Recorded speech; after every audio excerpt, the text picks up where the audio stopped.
45 degree Celsius ये सिर्फ temperature नहीं, एक इनविजिबल डेंजर हो सकता है। हर साल इंडिया में हजारों लोग हीटवेव की वजह से मर रहे हैं, लेकिन शॉकिंग की बात, यह नंबर हर साल इंक्रीज हो रहा है। लेकिन सवाल यह है, इंडिया में हीटवेव इतनी डेंजरस क्यों हो रही है?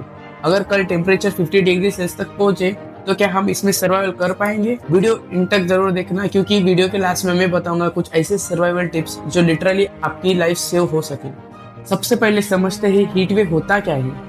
जब टेम्परेचर नॉर्मल से 4 से 5 डिग्री सेल्सियस तक बढ़ जाता है और 2 से 3 दिन तक कंटिन्यूसली ये हीटवेव रुकता है, तो हमें उसका इफेक्ट नजर आ सकते हैं। इंडिया में 45 डिग्री सेल्सियस प्लस अगर हो तो ये डेंजर जोन को विजिबल करता है, और अगर 50 डिग्री सेल्सियस तो एक्सट्रीम सर्वाइवल जो रिस्क भी हो सकता है। इंडिया में हर साल 1000 प्लस डेथ्स ऑफिशियली रिपोर्ट्स होती है। एक्सपर्ट्स के अकॉर्डिंग अप्रॉक्स 2500 डेथ्स हर साल, 100 of deaths, thousands of hospitalised. लाखों लोग dehydration, heat stroke, kidney damage की वजह से सफर हो रहे हैं। हीटवेव सिर्फ 1000 ऑफ डेथ्स को नंबर ही इंक्रीज नहीं करता है, ये पूरी इकोनॉमी और हेल्थ सिस्टम पर भी इम्पैक्ट करता है। अब सबसे इम्पोर्टेंट पार्ट, 45 डिग्री सेल्सियस में तुम्हारी बॉडी के अंदर क्या शुरू होता होगा। 45 डिग्री सेल्सियस हीटवेव के वजह से बॉडी टेम्परेचर नॉर्मल से अप्रॉक्स 35 डिग्री सेल्सियस तक इंक्रीज हो सकता है। सेकंड, एक्सेस स्वेटिंग जो डिहाइड्रेशन को विजिबल करता है। थर्ड,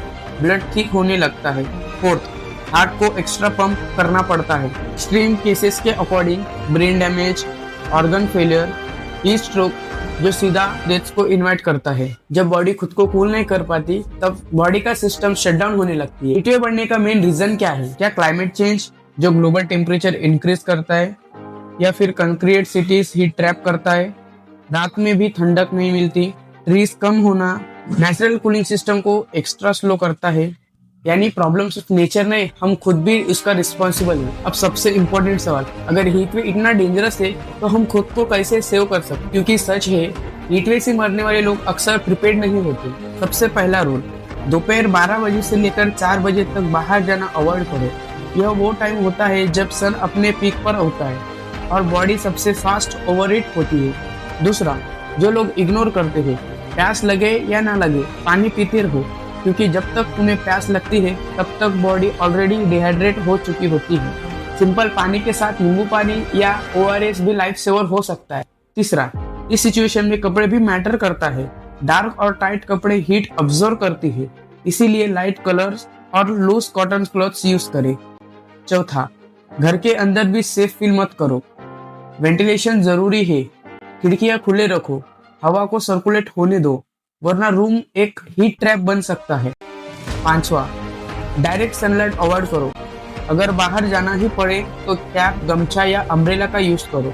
लेकिन सबसे डेंजरस चीज, हीटवेव का साइलेंट सिग्नल, डिजीनेस, चक्कर आना या फिर कंफ्यूजन होना, यह नॉर्मल नहीं बल्कि यह बॉडी का इमरजेंसी अलार्म है जो आपको सिग्नल करता है। अगर किसी में ये सिम्टम्स दिखे तो उसे तुरंत ठंडी जगह पर ले जाओ, पानी दो, और अगर कंडीशन सीरियस हो तो बिना सोचे डॉक्टर के पास ले जाओ, क्योंकि हीटवेव में कई बार सिर्फ 10 से 15 मिनट का सोच जिंदगी और मौत का डिफरेंस बन सकता है। यह टिप्स सिंपल लोग कर सकते हैं, लेकिन इन्हें फॉलो करके तुम अपनी और अपनी फैमिली की लाइफ सेव कर सकते हो।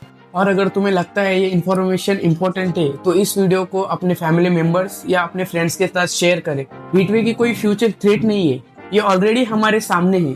हर साल लोग इस हीटवेव की वजह से मर रहे हैं, और अगर हमने इस पर एक्शन नहीं लिया तो ये हीटवेव हमारे पे रिएक्शन करके तो ये सिचुएशन डेंजरस होने वाली है। हीटवेव सिर्फ एक नॉर्मल गर्मी नहीं है, यह एक साइलेंट किलर है जो धीरे धीरे हमारी जिंदगी को अफेक्ट करता है। अगर यह वीडियो आपको यूजफुल लगे तो इस वीडियो को लाइक जरूर करें और अपनी फैमिली या फ्रेंड्स के साथ शेयर करें। और अगर आप ऐसे ही रियल और इम्पोर्टेंट कंटेंट्स चाहते हो तो मेरे चैनल को सब्सक्राइब जरूर करें, कि यहाँ सिर्फ वायरल नहीं, यूजफुल कंटेंट मिलते रहते हैं। मैं आपसे मिलूंगा नेक्स्ट वीडियो में। तब तक सेफ रहिए और अवेयर।